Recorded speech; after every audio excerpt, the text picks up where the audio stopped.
तो hello friends, welcome back to our YouTube channel ITI step forward. तो friends, पिछली class में हमने जो हमारा स्क्रू थ्रेड्स हम चैप्टर को डिस्कस कर रहे थे, तो उसमें हमने शार्प वी थ्रेड तक चूड़ियों को डिस्कस कर लिया था। तो आज की इस वीडियो में जो हमारी शार्प वी थ्रेड से आगे चूड़ियां हैं उनको पूरी तरीके से डिस्कस करने वाले हैं। तो फ्रेंड्स, आपसे बस एक ही रिक्वेस्ट है, अगर आपको वीडियो पसंद आता है तो वीडियो को लाइक करें और फ्रेंड चैनल को सब्सक्राइब करें और कमेंट करके बताएं कि आपको वीडियो कैसा लगा। तो आइए शुरू करते हैं बिना किसी देरी के। तो जो हमारी शार्प भी थ्रेड थी उनको हमने पढ़ लिया था। अब नेक्स्ट आ जाती है हमारी American national thread. American national thread क्या होता है फ्रेंड्स? तो अब आ जाती है हमारी अमेरिकन नेशनल थ्रेड। इन चूड़ियों को सेलर थ्रेड भी कहते हैं। कौन सी थ्रेड बोलते हैं? सेलर थ्रेड भी बोलते हैं। ये किसका ये नाम हो गया? Seller thread. ये चूड़ियां प्राय अमेरिकन मशीनों में पाई जाती हैं। जो अमेरिकन मशीनें रहती हैं उनमें कौन सी चूड़ियां पाई जाती हैं? अमेरिकन नेशनल थ्रेड पाई जाती हैं। इन चूड़ियों को अमेरिकन स्टैंडर्ड इंस्टीट्यूट की मान्यता प्राप्त होती है। जैसे हमारे इंडिया में क्या रहता है? BIS, bureau of Indian standard. उसी प्रकार अमेरिका में रहता है अमेरिकन स्टैंडर्ड इंस्टीट्यूट की क्या रहती है? इनको मान्यता प्राप्त रहती है। इन चूड़ियों के रूट व क्रेस्ट फ्लैट रहते हैं। इन चूड़ियों के जो रूट और क्रेस्ट रहते हैं क्या रहते हैं? फ्लैट रहते हैं। जैसे कोई चूड़ी है, अभी आगे हम बढ़ते हैं तो आगे पता चलेगा कैसे फ्लैट रहते हैं। ये चूड़ियां दो ग्रेडों में पाई जाती है। कौन से ग्रेडों में? दो ग्रेडों में। पहला रहता है एनसी मतलब नेशनल कोर्स, दूसरी रहती है NF national fine. Course grade की चूड़ियों का प्रयोग साधन कार्यों के लिए किया जाता है। फाइन ग्रेड की चूड़ियां वहां पर प्रयोग की जाती है जहां पर कंपन अधिक होती है, मतलब जहां पर अधिक कंपन रहती है वहां पर फाइन ग्रेड की चूड़ियां यूज की जाती हैं। तो ये फ्रेंड्स आपको दिख रहा होगा, ये हो गया हमारा ऊपर का क्रेस्ट और नीचे का हो गया रूट। तो ये चूड़ियां कैसी रहती हैं? इनके रूट और क्रेस्ट कैसे रहते हैं? फ्लैट रहते हैं। यही बात इसने यहाँ पर बोला था कि इन चूड़ियों के रूट व क्रेस्ट फ्लैट रहते हैं। कौन सी? अमेरिकन नेशनल चूड़ियों के थ्रेड। अब कोण की बात कर लेते हैं तो कोण इसका रहता है 60 डिग्री। गहराई रहती है इसकी 0.6495 पी। और फ्लैट की मोटाई, जो इसका जो फ्लैट रहता है इसकी मोटाई रहती है P/8 या 0.125 पिच। तो ये रहती है इसकी फ्लैट की मोटाई। तो कोण कितना रहता है अमेरिकन नेशनल थ्रेड का? 60 डिग्री। गहराई रहती है 0.6495 पी। चलिए आगे बढ़ते हैं। अब आ जाती है हमारी मीट्रिक थ्रेड। वो थी हमारी अमेरिकन नेशनल थ्रेड। अब आ जाती है हमारी मीट्रिक थ्रेड। इसको क्या बोलते हैं? इंडियन स्टैंडर्ड थ्रेड भी बोलते हैं। इन चूड़ियों को ब्यूरो ऑफ इंडियन स्टैंडर्ड मतलब बीआईएस से मान्यता प्राप्त है। इसके रूट गोलाई में, इसके जो रूट रहते हैं गोलाई में रहते हैं और क्रेस्ट जो रहते हैं वो रहते हैं चपटे। इन चूड़ियों का कोण कितना रहता है? 60 डिग्री का होता है। इसके बोल्ट की चूड़ी का क्रेस्ट फ्लैट और रूट के गोल होते हैं, जबकि नट की चूड़ी का क्रेस्ट गोल और रूट फ्लैट होते हैं। तो ये आपको याद रखना है। क्या रहता है फ्रेंड्स? बोल्ट की चूड़ी का क्रेस्ट रहता है फ्लैट और रूट गोल रहता है गोल, जबकि नट की चूड़ी का क्रेस्ट रहता है गोल और रूट रहता है फ्लैट। आगे बढ़ते हैं। इंडियन स्टैंडर्ड के अनुसार ये चूड़ियां 0.25 mm से 300 mm तक व्यासों में पाई जाती हैं। कितने? 0.25 mm से 300 mm तक इनका व्यास रहता है। ये चूड़ियां कोर्स व फाइन पिच की होती हैं। कैसी रहती हैं? कोर्स भी रहती हैं और फाइन पिच की भी होती हैं। इन चूड़ियों को प्रकट करने के लिए एम अक्षर के साथ चूड़ी का व्यास और पिच लिखते हैं। जैसे M8 गुणा 1/1.25। तो ये हो गई इसका क्या? व्यास। और ये हो गया इसका पिच। इसका अर्थ है कि चूड़ी का साइज व्यास कितना है? 8 mm है और उसकी पिच है 1.25। यदि किसी साइज के साथ पिच ना लिखा हो तो समझना चाहिए कि वह कोर्स ग्रेड की चूड़ी वाली पिच है, सॉरी कोर्स पिच वाली चूड़ी है। अगर उसमें क्या रहता है? पिच नहीं लिखा है तो समझना चाहिए कि वो कोर्स चूड़ी है। फाइन पिच में एम अक्षर के साथ चूड़ी भी व्यक्त की जाती है, पिच भी व्यक्त की जाती है। कोण कितना रहता है? 60 डिग्री। गहराई रहती है 0.6134 पी। फ्रेंड्स, कोण और गहराई आपको बहुत ही अच्छे से याद रखना है क्योंकि यही एग्जाम में हमारा पूछा जाता है। तो ये हो गई हमारी कौन सी? BIS थ्रेड मतलब इंडियन स्टैंडर्ड थ्रेड। अब आ जाती है इंटरनेशनल स्टैंडर्ड ऑर्गेनाइजेशन ISO। तो क्या बोल रहा है फ्रेंड्स इसमें? बोल रहा है अंतरराष्ट्रीय मानक संस्थान ISO द्वारा मीट्रिक और बिट्रेस इंचों दोनों में चूड़ियां बनाई गई हैं। इन चूड़ियों का प्रयोग साधारणतः फास्टनिंग के लिए किया जाता है, मतलब एक पार्ट से दूसरे पार्ट को जोड़ने को हम क्या बोलते हैं? फास्टनिंग बोलते हैं। इस इस चूड़ी का क्रेस्ट व रूट दोनों कैसे रहते हैं? फ्लैट रहते हैं। इसका कोण 60 डिग्री का होता है। मीट्रिक ISO थ्रेड में कोर्स व फाइन दो प्रकार की चूड़ियां होती हैं। जो मीट्रिक ISO थ्रेड रहती है उसमें कोर्स और फाइन दो प्रकार की चूड़ियां होती हैं। कोर्स चूड़ी के लिए केवल एम अक्षर का प्रयोग किया जाता है, जैसे M8 M10। अगर M8 M10 लिखा है तो समझना चाहिए कि वो कोर्स पिच वाली चूड़ी है। फाइन ग्रेड के लिए एम के साथ चूड़ी का पिच भी लिखा जाता है, जैसे M12 into 1.75 mm, M10 into 1.5 mm। तो क्या बोला, इस थ्रेड को यूनिफाइड थ्रेड भी कहते हैं क्योंकि ये दोनों प्रणालियों में मिलती है। यूनिफाइड थ्रेड या इसको बोलते हैं यूएनएफ, यूएनएफ का नाम भी होता है यूनिफाइड थ्रेड। अभी हाल ही में इसरो में पूछा गया था कि यूएनएफ थ्रेड का कोण कितना रहता है, तो हमारा 60 डिग्री रहता है। इसका कोण कितना रहता है, 60 डिग्री रहता है। तो ये हो गई फ्रेंड्स हमारी यूनिफाइड थ्रेड। अब फ्रेंड्स हमने जो थ्रेड्स पढ़ी थी उसमें हमने दो थ्रेड्स पढ़ी थी, भी थ्रेड्स और वर्गाकार एवं ट्रोपेजोइडल। तो अब सेकंड पॉइंट आ जाता है हमारा, वर्गाकार एवं ट्रोपेजोइडल थ्रेड्स कैसी रहती हैं। तो बोल रहा है, इस प्रकार की चूड़ियां स्क्वायर या ट्रोपेजोइडल के आकार में होती हैं व उन्हें सुधार कर बनाई जाती हैं। कैसी रहती हैं, स्क्वायर या ट्रोपेजोइडल रहती हैं या उन्हें सुधार कर बनाई जाती हैं। ये हेवी ड्यूटी थ्रेड्स हैं। कैसी थ्रेड्स हैं ये फ्रेंड्स हमारी हैवी ड्यूटी थ्रेड्स हैं। इनका प्रयोग भारी व मजबूत कार्यों के लिए किया जाता है, जैसे मशीनों के स्पिंडल, लेथ मशीन का लीड स्क्रू, बाइस स्पिंडल आदि। मतलब फ्रेंड वर्गाकार एवं ट्रोपेजोइडल जो थ्रेड्स रहती हैं ये हेवी ड्यूटी थ्रेड्स रहती हैं, मतलब इनका प्रयोग हम भारी कार्यों के लिए करते हैं। जैसे क्या हो गया हमारा, मशीनों के स्पिंडल, लेथ मशीन का लीड स्क्रू, बाइस स्पिंडल वगैरह हो गया। अब आ जाता है स्क्वायर थ्रेड। वर्गाकार एवं ट्रोपेजोइडल थ्रेड में पहली थ्रेड आ जाती है हमारी स्क्वायर थ्रेड। अब स्क्वायर थ्रेड क्या रहती है, क्या बोल रहा है, इसे वर्गाकार चूड़ी कहते हैं। कौन सी चूड़ी कहते हैं, वर्गाकार चूड़ी कहते हैं। स्क्वायर थ्रेड की साइडें समकोण पर होती हैं। कैसी रहती है, 90 डिग्री पर। इस थ्रेड का साइड कोण 90 डिग्री का होता है। इस चूड़ी की गहराई, चौड़ाई, क्रेस्ट व रूट क्या रहता है, सब बराबर होते हैं। इसका प्रयोग भार उठाने वाले यंत्रों जैसे स्क्रू जैक, पावर ट्रांसमिशन शक्ति संचालन के लिए, बाइस स्पिंडल, क्रॉस स्लाइड और कंपाउंड स्लाइड आदि में किया जाता है। इसका प्रयोग फ्लाई प्रेस में भी किया जाता है। अब फ्रेंड्स ये जो थ्रेड रहती है हमारी कौन सी, स्क्वायर थ्रेड, इसकी जो क्रेस्ट हो गया, रूट हो गया, ये सब इस क्या रहता है, 0.5 पी रहता है। मतलब इसकी गहराई वगैरह सब क्या रहती है, बराबर ही रहती है। तो क्या बोला, एंगल हो गया इसका 90 डिग्री, गहराई हो गई 0.5 पी, फ्लैट की चौड़ाई 0.5 पी, स्पेस की चौड़ाई 0.5 पी। तो फ्रेंड्स हमारी जो स्क्वायर थ्रेड रहती है इसके क्या रहता है, सभी साइडें बराबर, सब समकोण पर रहती है। चलिए आगे बढ़ते हैं नेक्स्ट थ्रेड पर, जो आ जाती है हमारी ट्रोपेजोइडल थ्रेड्स। इस प्रकार की चूड़ियों का प्रोफाइल समलम चतुर्भुज आकार का रहता है। कैसा रहता है, समलम चतुर्भुज आकार का रहता है। यह ना तो भी आकार की होती है और ना ही वर्गाकार आकार की होती हैं। ये चूड़ियां वर्गाकार चूड़ियों को सुधार कर बनाई जाती हैं। ये चूड़ियां पावर ट्रांसमिशन के लिए प्रयोग की जाती हैं। किसके लिए, पावर ट्रांसमिशन के लिए।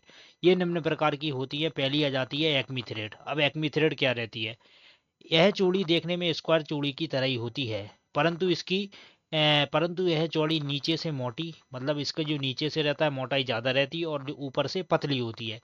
इस चूड़ी का प्रयोग वहाँ किया जाता है जहाँ पर पार्ट को जल्दी खोलना व कसना होता है, जैसे लेथ मशीन का लीड स्क्रू। फ्रेंड जैसे हमारा लेथ मशीन का लीड स्क्रू रहता है, जब हमें पार्ट को जल्दी खोलना या कसना होता है तो वहाँ पर हम एक्मी चूड़ी का यूज करते हैं। ये चूड़ियाँ बहुत ही मजबूत होती हैं, जिनका अधिकतर प्रयोग पावर ट्रांसमिशन में किया जाता है। नोट क्या बोला है, TR60/9 संक्षिप्त रूप का प्रयोग एक एक्मी चूड़ी को निर्दिष्ट करने के लिए किया जाता है। ये फ्रेंड्स जो मैंने नोट लिखे हैं ये हमारे किसी ना किसी एग्जाम में पूछे गए क्वेश्चन है। जैसे इसमें लिखा है TR60/9 संक्षिप्त रूप का प्रयोग एक एक्मी चूड़ी को निर्दिष्ट करने के लिए किया जाता है। तो ये हमारे किसी ना किसी एग्जाम में पूछा गया क्वेश्चन है। और नेक्स्ट पॉइंट क्या बोला, ब्रिटिश प्रणाली में इस चूड़ी का सन्निहित कोण 29 डिग्री का होता है। इसके रूट व क्रेस्ट कैसे रहते हैं, फ्लैट रहते हैं। तो फ्रेंड्स ये हमारी एक्मी चूड़ी को दर्शा रहा है। ये फ्रेंड्स ना तो वर्गाकार है और ना ही आयताकार है। मतलब कैसी है ये, समलम चतुर्भुज। जैसा हमारा समलम चतुर्भुज रहता है तो उसके ही आकार की चूड़ी है। एंगल की बात कर लेते हैं, 29 डिग्री रहता है। क्रेस्ट कितना रहता है, 0.3707 इंटू पिच। रूट कितना रहता है, 0.3707। डेप्थ की बात करें तो 0.5 पी प्लस 0.01 इंच। मतलब डेप्थ रहती है इसकी 0.5 पी प्लस 0.1 इंच। ये इसकी डेप्थ को दर्शाता है। तो ये इसकी डेप्थ दिखा रहा है, ये नीचे का रूट है, ये ऊपर का हमारा क्रेस्ट को दर्शा रहा है। तो ये हमारी हो गई एक्मी थ्रेड, इसका एंगल कितना रहता है, 29 डिग्री। अब आ जाता है मीट्रिक एक्मी थ्रेड, वो थी हमारी ब्रिटिश एक्मी थ्रेड, अब रहती है हमारी मीट्रिक एक्मी थ्रेड। तो फ्रेंड ब्रिटिश मीट्रिक थ्रेड और मीट्रिक एक्मी थ्रेड, इन दोनों में हमें कंफ्यूज नहीं होना है। तो क्या बोल रहा है, metric acme thread British acme thread से कुछ भिन्न होती है, थोड़ी अलग रहती है। मीट्रिक एक्मी थ्रेड का कोण मीट्रिक एक्मी थ्रेड जो रहती है उसका कोण कितना रहता है, 30 डिग्री रहता है। इसके जो रूट और क्रेस्ट रहते हैं फ्लैट रहते हैं। तो फ्रेंड्स एग्जाम में ऐसा भी पूछ लेता है कि मीट्रिक एक्मी थ्रेड का कोण कितना रहता है, तो उसका एक्मी थ्रेड का रहता है हमारा कोण 30 डिग्री। और डायरेक्ट अगर आपसे पूछे एक्मी थ्रेड का कोण कितना रहता है तो वो हमारा 29 डिग्री रहता है। अगर मीट्रिक जोड़ दिया है तो फिर वो हो जाएगा 30 डिग्री। चलिए आगे बढ़ते हैं। अब आ जाती है हमारी बर्म थ्रेड। और अब बर्म थ्रेड क्या रहती है, बोल रहा है यह चूड़ी एक्मी थ्रेड के समान ही होती है। लेकिन इसमें प्रति इंच चूड़ियों की संख्या क्या रहती है, अधिक होती है, तथा इसकी गहराई भी अधिक होती है। मतलब प्रति इंच चूड़ियों की संख्या भी अधिक है और गहराई भी अधिक है। इसका कोण भी एकमी थ्रेड की भांति 29 डिग्री का होता है। इसे ब्राउन एंड शार्प थ्रेड भी कहते हैं। फ्रेंड्स, ये क्वेश्चन जरूर एग्जाम में पूछा जाता है कि ब्राउन एंड शार्प थ्रेड किसको बोलते हैं। तो जो हमारी बर्म थ्रेड रहती है, इसको ही हम क्या बोलते हैं, ब्राउन एंड शार्प थ्रेड बोलते हैं, और इसकी गहराई अधिक होती है। इस चूड़ी का प्रयोग बरम व्हील के साथ क्रॉस वाइज पावर ट्रांसमिशन या दो शाफ्टें जहां 90 डिग्री पर चलानी हो, वहां पर कौन सी थ्रेड का यूज करते हैं, हम बर्म थ्रेड का यूज करते हैं। बर्म थ्रेड की गहराई सबसे अधिक होती है। ऐसा क्वेश्चन भी पूछ सकता है कि किस थ्रेड की गहराई सबसे अधिक होती है, तो बर्म थ्रेड की गहराई सबसे अधिक होती है, वहां इसका प्रयोग किया जाता है। इससे स्पीड को घटाया बढ़ाया जा सकता है। इस चूड़ी की लीनियर पिच और गियर बर्म गियर के सर्कुलर पिच के बराबर रहती है। तो फ्रेंड्स, ये है हमारी बर्म थ्रेड। इसकी गहराई क्या रहती है, थोड़ी ज़्यादा रहती है। अब इसका एंगल कितना है, 29 डिग्री। अगर इसकी डेप्थ की बात करें तो डेप्थ रहती है इसकी 0.6866 इंटू पिच।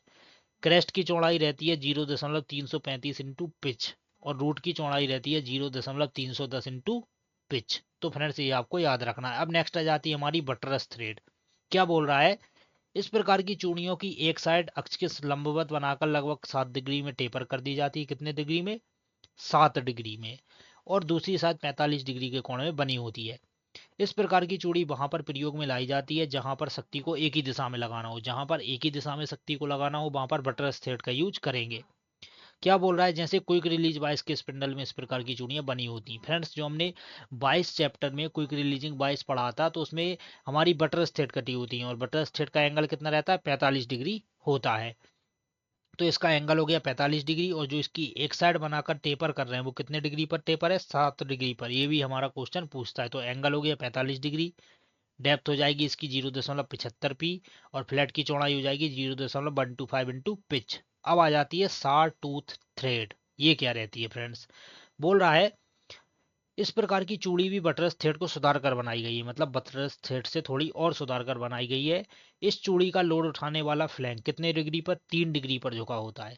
इस चूड़ी का प्रयोग कारपेंटरी वॉइस में किया जाता है। अब फ्रेंड्स, आपसे क्वेश्चन पूछ ले कि कारपेंटरी वॉइस में किस थ्रेड का यूज किया जाता है, तो वहां पर हम करते हैं सार टूथ थ्रेड का यूज करते हैं।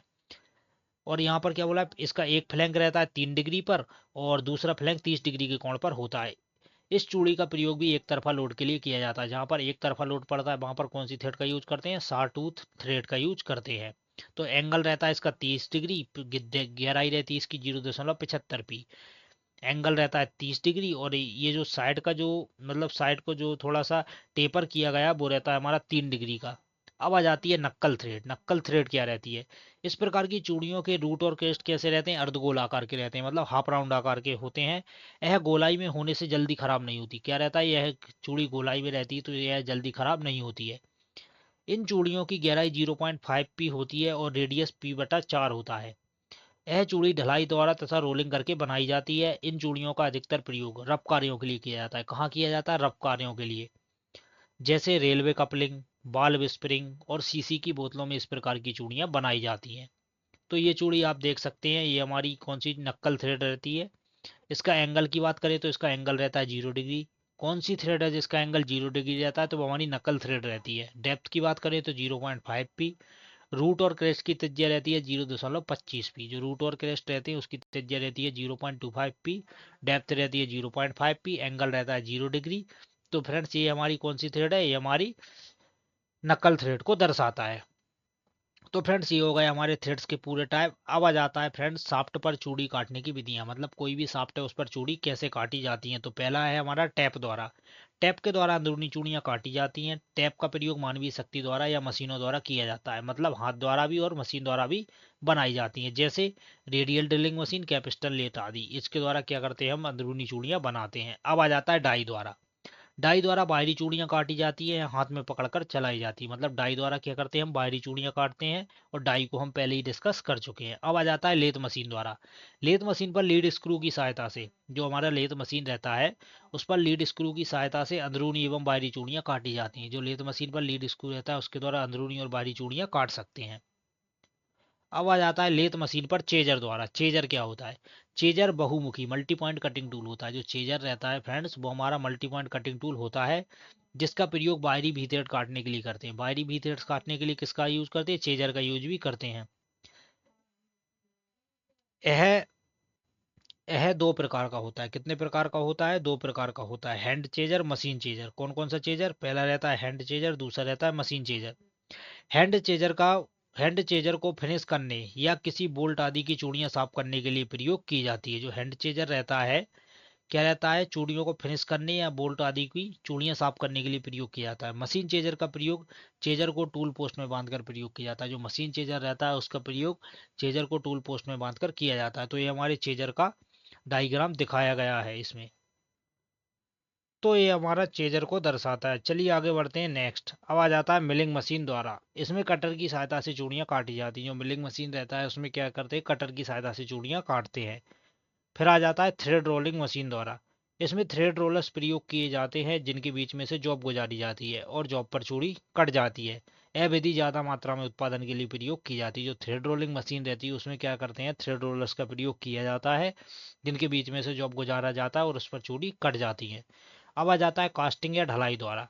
यह भी चूड़ी डालने का एक तरीका है। इसमें पार्ट पर कास्टिंग करते समय पैटर्न के अनुसार मोल्ड सांचा में ही चूड़ी बना दी जाती है और जो पिघली हुई धातु को ठंडे होने पर उसके ऊपर चूड़ी बन जाती है। इस विधि में कांच की बोतलों पर नक्कल थ्रेड बनाई जाती है। जो कांच की बोतलें रहती हैं उन पर जो नक्कल थ्रेड बनाई जाती है वो किस विधि द्वारा बनाई जाती है? कास्टिंग या ढलाई द्वारा। अब आ जाता है ग्राइंडिंग द्वारा। ग्राइंडिंग मशीनों द्वारा भी साट पर चूड़ियां काटते हैं। जो हमारी ग्राइंडिंग मशीन रहती हैं उनके द्वारा भी साट पर चूड़ियां काटी जाती हैं। नोट क्या बोल रहा है? बाहरी चूड़ियों का पिच डायमीटर चेक करने के लिए किसका प्रयोग करते हैं? स्क्रू थ्रेड माइक्रोमीटर का। जो हमने माइक्रोमीटर में स्क्रू थ्रेड पढ़ा था, तो बाहरी चूड़ियों को पिच डायमीटर, अगर पिच डायमीटर की बात आ जाती है तो स्क्रू थ्रेड माइक्रोमीटर का प्रयोग करते हैं। स्क्रू पिच गेज का प्रयोग करके थ्रेड की पिच, गहराई व कोण को चेक किया जाता है। तो स्क्रू पिच गेज भी हम गेज में पढ़ चुके हैं। अब आ जाता है चूड़ी का पद और पिच। चूड़ी का पद डिजेग्नेशन और पिच। तो फ्रेंड्स ये आप अच्छे से देख लीजिए, क्योंकि हमसे कभी कभी पूछता है कि M16 थ्रेड का पिच क्या होगा। तो फ्रेंड्स ये आपको याद रखना पड़ेगा। जैसे M10 थ्रेड है उसकी पिच रहेगी 1.5, M12 थ्रेड की रहेगी 1.75, M14 की रहेगी 2, M16 की 2, M18 की 2.5, M20 की 2.5। तो फ्रेंड्स ये चूड़ी की पद और पिच हैं, तो ये आपको याद रखना है। तो फ्रेंड्स ये था हमारा स्क्रू थ्रेड का पार्ट 2, जिसमें हमने स्क्रू थ्रेड को पूरी तरीके से डिस्कस कर लिया है।